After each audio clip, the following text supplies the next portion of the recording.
What's up my dudes, it's Ansu and today I wanted to do the coffee book tag. I actually don't know who the original creator for this is. I searched high and low but there's no like original tag listed to any one of those, so I really don't know who the real creator is. If I do end up finding it later, I will link it down below. But the main question is, Ansu, do you drink coffee?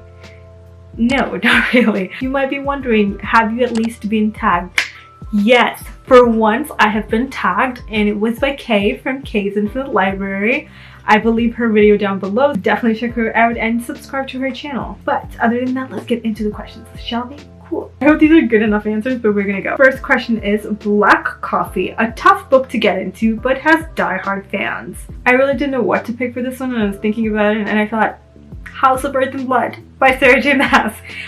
This is the first book in the Crescent City series and I didn't like it at all, but there are a lot of people who really enjoyed this book. I feel like it's more like a love-hate kind of a situation. Some people really love it and there's others like me who just did not enjoy it whatsoever. Anyway, I talked extensively about this in one of my wrap-ups. I will leave it linked down below for you to check it out. Otherwise, we're going to be here forever because of my rants. So we'll move on.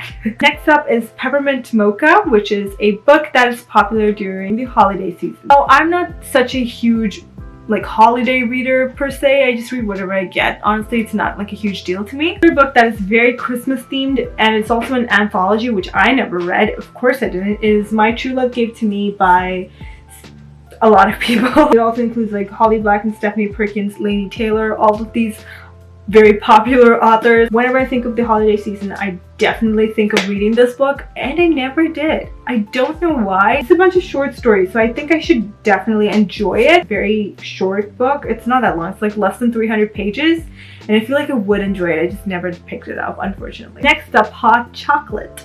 Favorite childhood book. And for this one, I feel like I really should pick the Princess Diaries series by Meg Cabot. If you have any idea of my like childhood reading self, I started off reading because of the Princess Diaries, so it just holds such a huge place in my heart. I definitely have a soft spot for that series in my heart. It really just kickstarted my reading into the future, so that's one of the biggest reasons why I'm still reading. Other than that, I feel like the Mortal Instruments series during when I was like in grade 11, it's not technically childhood, but like it was definitely in the past. I remember the last book of the Mortal Instruments, which is The City of Heavenly Fire, came out when I was in like grade 11 or 12, I think. And I was just about to go for my exams and it just came out and I was like, oh my god, I must read it. And I did. I didn't study for my exams. Who's surprised? Double Shot of Espresso, a book that had you on the edge of your seat from start to finish. And for this one, it is The Poppy War by R.F. Kuang. I really enjoyed this book, but also it was mainly because I was stressed throughout the entire book. I did not know what was going to happen. I felt like everyone's going to die because that's what kept happening. It is a war situation, so I expected everyone to die, and I was just sitting there like, oh my god, he's dead, he's going to die a brutal death, and I was freaking out pretty much the entire time. It was a great book. It is a grim dark fantasy. I've talked about it so much. So yeah, definitely try to read it. It has a crap load of trigger warnings, so just look into that, please. Next up is Starbucks, a book that you see everywhere. I didn't know which one I wanted to go for this one because I wasn't too sure which one I've seen on Instagram, Twitter, and also on YouTube. But I think it would be Felix Ever After by Kaysen Calendar. The cover is gorgeous. I don't know if I'm going to be interested in reading it, but I do think the cover is beautiful and I've heard a lot of people really liked it. Either good things or just people hyping it up because of the cover. I'm not really sure. It seems interesting, but I just don't know if I'm going to pick it up soon, but we'll see definitely. But yeah, that's my pick for that one. Next up is Hipster Coffee Shop. Give an indie author a shout out. Listen, I don't know if I've ever read from an indie author. Essentially means like self-published.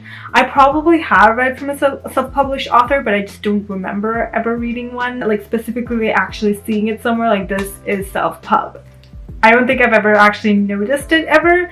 So I don't know. Like let me know if there's a popular book or author that I probably read about and just don't remember honestly.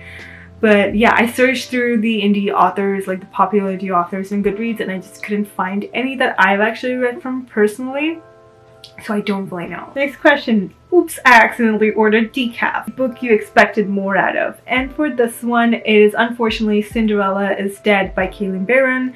This had so much potential. and the whole synopsis and the cover and everything honestly just had me hooked. I was really excited to read this. I got an ARC from NetGalley, and this was like my first proper full book that I read, and unfortunately it was just not for me. I talked about this I think in my June wrap-up, so you can check that out if you would like to. I ended up giving it a 2 out of 5 stars. I felt like the author was trying to do too much in a short period of time, and I unfortunately didn't really like it. And the final question is a perfect blend. Series both bitter but sweet, but ultimately satisfying. For this one, I actually am going with The Diviners by Libba Bray. This one had its own highs and lows. First book was a lot of fun. I really enjoyed reading it, and the second one was not that great in my opinion.